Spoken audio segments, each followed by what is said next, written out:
Hamirpur HRTC bus depot में गायब ticket machine मामले में निगम प्रबंधन ने आरोपी डीटीसी सेल में तैनात कंडक्टर को सस्पेंड कर दिया है, तो एक अन्य कर्मचारी की भी संलिप्तता पाए जाने के चलते चार्जशीट किया है। वहीं एचआरटीसी प्रबंधन ने गायब किए गए 54,000 रुपए को कर्मचारी से रिकवर करके विभाग के पास जमा करवा दिया है। बता दें कि उक्त कर्मचारी एचआरटीसी में पिछले करीब 6 साल से कार्यरत है और 3 साल से डीटी सेल में सेवारत था। निगम की ओर से वह सारी राशि भी आरोपी से रिकवर कर ली गई है, जो कि उसने इन मशीनों के माध्यम से उड़ाई थी। वहीं आरोपी कंडक्टर ने भी निगम के अधिकारियों के समक्ष अपनी गलती मान ली है। निगम के कर्मचारी और अधिकारी 2.5 महीने से गायब हुई इन मशीनों को ढूंढ रहे थे, लेकिन इनका पता नहीं लग पा रहा था। वहीं अब हमीरपुर बस अड्डा में डीटी सेल की रैक में गत 3 दिन पहले 6 टिकट मशीनें बंद लिफाफे में बरामद हुई थी। मशीनों की हिस्ट्री जांचने पर इनकी कैश की डिटेल भी रिकवर की गई। एचआरटीसी के डीडीएम विवेक लखनपाल ने बताया कि मामले में संलिप्त पाए गए कंडक्टर को सस्पेंड कर दिया है, जबकि एक अन्य कर्मचारी को भी चार्जशीट किया गया है। उन्होंने बताया कि कंडक्टरों के पास जो टिकट मशीनें होती हैं, उन्हें बाद में डिपो में तैनात कंडक्टर, जो कि क्लर्क का काम भी करता है, उसके पास जमा करवाई जाती हैं। मूल्यांकन शाखा में तैनात निगम का यह कर्मचारी हर कंडक्टर का कैश रूट के उपरांत रिसीव करता है और उसके बाद मशीन का डाटा इरेज कर दोबारा मशीन कंडक्टर को थमाई जाती है। लेकिन इस कर्मचारी ने कैश निगम के अकाउंट में जमा नहीं करवाया और एक के बाद एक मशीन को गायब करता रहा। उन्होंने बताया कि इस तरह इसने 6 मशीनें गायब कर दी और कैश को अपने पास रख लिया था, जिसे अब रिकवर करके विभाग में जमा करवा दिया है।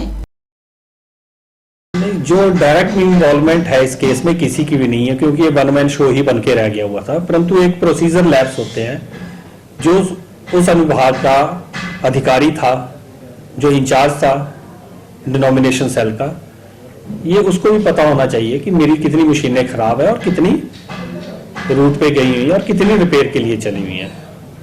तो उस चीज में जो उसका इंचार्ज है वो ड्यूटी करने में असमर्थ पाया गया, क्योंकि उसके ध्यान में पहले आना चाहिए था। इसमें इतनी तहकीकात करने की जरूरत ही नहीं पड़नी चाहिए ही, क्योंकि एक पर्टिकुलर रूट होता है, उसका कैश जमा होता है। जब वो कैश नहीं जमा हो रहा है आके, तो उसके ध्यान में होना चाहिए कि मेरा किस रूट का कैश जमा नहीं हुआ है।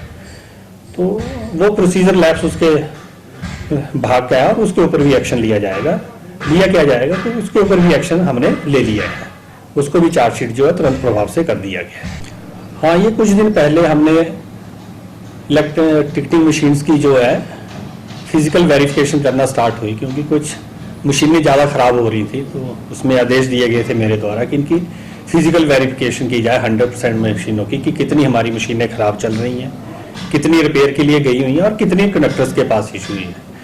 तो जब इसकी फिजिकल वेरिफिकेशन चल रही थी, तो उसमें संज्ञान में आया कि 6 ऐसी मशीनें जो ट्रेस नहीं हो रही हैं।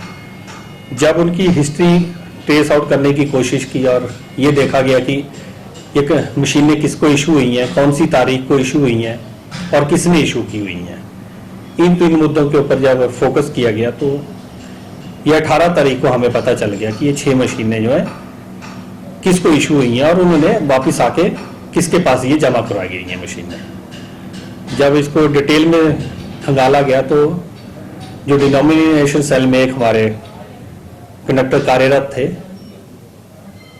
तो शक की सुई उनके ऊपर घूमी और जब उनसे पूछा गया कि ये मशीनें कहाँ हैं, तो उन्होंने बताया कि ये फलानी जगह पे उधर डिनोमिनेशन सेल में ही रैक के ऊपर जो है मशीनें जो है एक स्थान पे रखी गई थी। जब उन मशीनों को वहां से निकाला गया, तो मशीनों में पाया गया कि इनमें कैश है। तो मोडस ऑपरेटी ये था कि कंडक्टर जो था कैश जमा कराया करता था कि, परंतु उसको मशीन को डाउनलोड नहीं किया जाता था। उस मशीन को गायब करके और जो उसमें मशीन कैश कंडक्टर के द्वारा दिया जाता था, उसको ये जिस एम्प्लॉय को हमने सस्पेंड किया हुआ है, राहुल को, तो वो अपने पॉकेट में रख लेता था और उस कैश का यूज कर लेता था। कितना कैश था ये? तो टोटल ये अभी तक 54,000 रुपया टोटल हो गया हुआ था। तो इसी के मद्देनजर रखते हुए इस कैश को हमने, हमारे को ये 19 तारीख को पता चला था कि टोटल कितना कैश है और किसने किया हुआ है। तो तुरंत कार्रवाई करते हुए उस कैश को जमा करवा लिया गया है उस कंडक्टर के से, और उसको तुरंत प्रभाव से पिछले कल ही उसको सस्पेंड कर दिया।